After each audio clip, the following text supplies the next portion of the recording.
Hello, everyone, and welcome back to the World Class Stamp. Today, we're going to be predicting match week 4's fixtures. So, we're going to start off with Friday night, and that is West Ham versus Luton Town.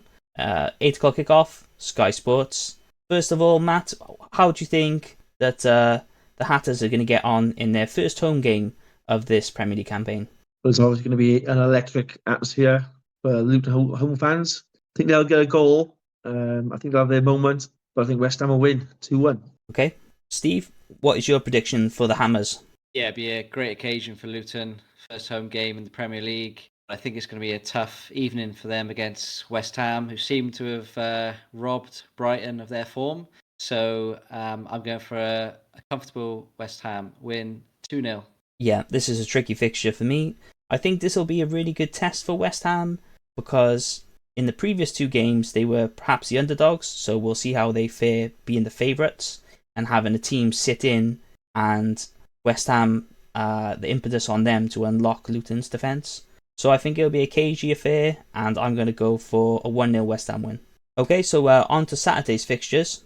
We have 6 fixtures Saturday, starting off with the TNT Sports lunchtime kickoff. Sheffield United versus Everton.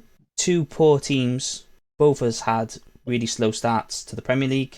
Sheffield United could count themselves unlucky not to get a draw last week against the champions, but that's what champions are made of, unfortunately, and that's the Premier League. So there's always going to be some last minute winners. I think Everton, they've been disappointing, but not absolutely cataclysmic in some of their games they've played. So there's hope for them. I think this one's going to be a bit of a stalemate, 1-1 draw. Okay, Steve? Yeah, this is a really tough one for me, actually. Everton and Sheffield United.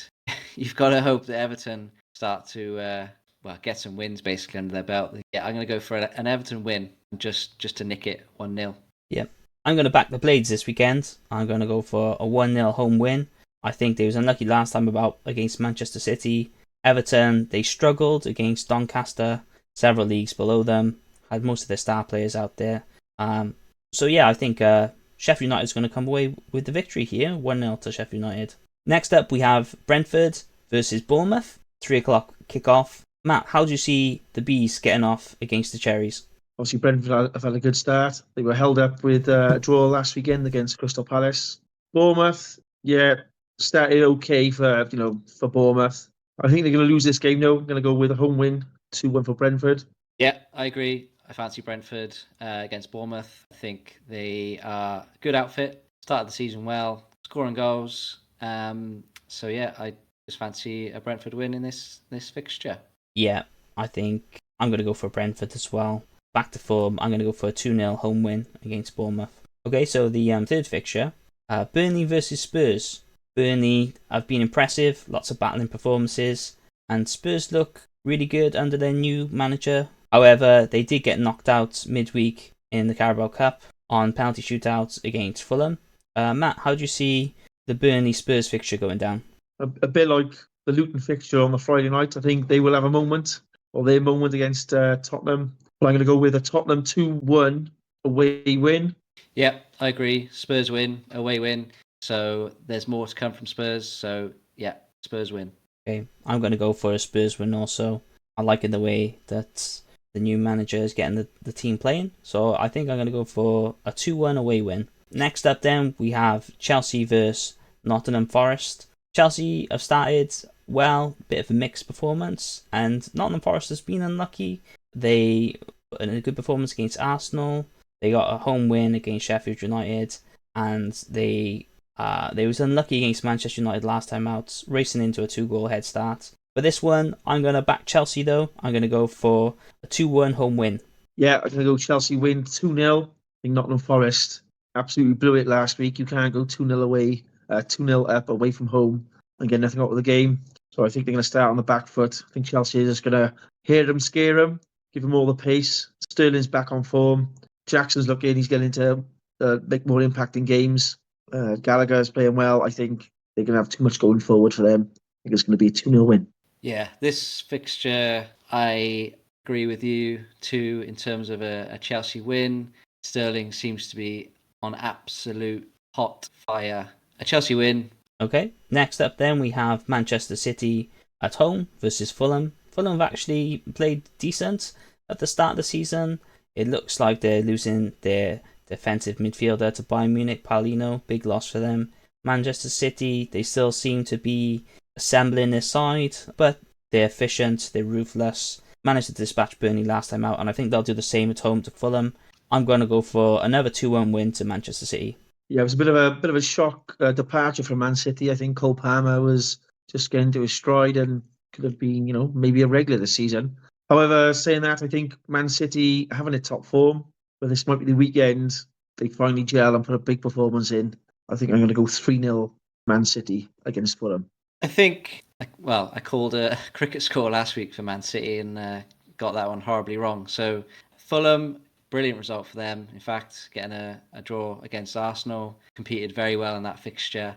I think they will give City a good run for their money this weekend. But I still think that championship winning mentality, knowing how to get the job done, and Rodri, probably, as he seems to be doing really well right now, will probably end up getting the winner. So City win for me. Last fixture, so the 5:30 kickoff on the Saturday is Brighton and Hove Albion versus Newcastle United. Brighton, they lost last time out, probably frustratingly against West Ham. I think the possession stats was they had 82% possession against West Ham's 18%. Absolutely ruthless West Ham on the counter-attack. Moyes' ball is working really well for them this season, and I think Brighton will be frustrated. They'll be coming up against a tough Newcastle side who will also be disappointed with their performance last time out, having the 1-goal lead against Liverpool and a man up for the majority of the game, but frustratingly letting that slip right at the end. I see this one being a draw. I'm going to go for 1-1 Brighton versus Newcastle. Yeah, two very evenly matched sides and up-and-coming sides. I think if Brighton start getting the lead on people, they're going to be one of them teams who are going to keep the ball and going to be difficult to beat. But I think Newcastle might get a first goal in this fixture, and I think it'll be quite entertaining if they do. So I'm going to go for a 2-2 draw. I fancy Newcastle to get back to winning ways against Brighton. Fancy Newcastle to scratch off last week against a good Liverpool side and get the 3 points. Okay, Sunday's fixtures then. We have 3 fixtures coming up. First of all is the 2 o'clock kickoff on Sky Sports.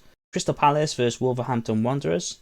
Wolverhampton Wanderers have been robbed pretty much of all their players. It seems like they've got a cash flow issue there at the club. They've lost their midfielder to Manchester City. They lost their striker to Fulham. Crystal Palace look like they've just signed Dean Henderson from Manchester United for 20 million, I think it was. Really astute signing there. Their goalkeeper position has been lacking for a number of seasons now, and I see Dean Henderson really finding his feet at Crystal Palace after having a good run of games. But that being said, I'm going to go for a 2-0 home win, Crystal Palace. Yeah, I'm going to go with a home win as well. I think it'll be a tight game. Just can't see Wolves getting many goals this season. 1-0. Yeah, I agree. Palace playing well. Exciting team. Hodgson's got them well drilled. Afraid it's going to be another loss for Wolves this weekend. Next fixture, we got Liverpool versus Aston Villa. Surprising victory for Liverpool after the sending off of Van Dijk, and Alexander-Arnold almost got a red card himself. They're going to struggle at centre-back, Liverpool. They don't really have a convincing pairing, with Konate being out injured. Van Dijk is set to miss at least one game. I'm not sure whether his red card has been upgraded yet due to his reaction to the referee and to the sending off. Aston Villa, they lost 5-1 to Newcastle. I think they beat someone else 5-1 at home. It might have been Everton. So it depends which Aston Villa turns up. That said, it is at Anfield, so for that reason, I'm going to give Liverpool the edge, and I'm going to go for a 3-2 home win. Yeah, Villa got a good little side assembled there. Ollie Watkins becomes a better player every time we see him play. I think they will cause Liverpool some problems, but I will give it a home advantage. I think Anfield will roar them onto victory. I think it'll be 2-1, and probably Nunes to get the starting place after his heroics last week. So 2-1 Liverpool. Yeah, I think Liverpool's issue at the moment is I'm not sure Klopp knows his first starting 11, certainly higher up the pitch at least. in that forward line. So Villa, I think, will give them a very, very good game, and I actually fancy Villa getting a draw out of this one. Okay. And the final fixture of the weekend is your 4:30 kickoff. Arguably the tie of the round of week 4. Arsenal versus Manchester United at the Emirates Stadium. Arsenal have not really hit the heights that they were at last season, and Manchester United similarly are failing to really get into their groove. Disappointing against Spurs, struggled against Nottingham Forest, took a late rally to get the W there. I see it being another topsy-turvy affair, and I'm going to go for a 2-2 draw at the Emirates. Well, this is always a cracking fixture. There's always some sort of drama or something riding on the game. I'm going to go with not a shock scoreline, but a big scoreline. I think Arsenal, if they get an early goal, they might be able to run away with this one. So I'm going to go Arsenal 3-0. Okay. Yeah. Steve, as optimistic with the Arsenal football to your right? Yeah, I mean, I'm not an Arsenal fan, obviously, but Obviously. It's always a very tricky fixture to call. I'm actually going to be at the game on Sunday, so it's going to be a very different experience for me. I can see United getting the 3 points at Emirates, unfortunately, but I'm going to have to go with a home win. And what's your scoreline? My scoreline is 2-0. 2-0. Okay. Alright then, guys. Well, that's it for our predictions this weekend. Let us know your predictions in the comment section below. If you enjoyed the video, please consider dropping a like. And as always, if you want to be notified when we drop new videos, consider subscribing to the channel, and you'll be able to catch us when we post a new episode. But that's it for this week, guys. Have a world-class weekend, and we'll catch you next time.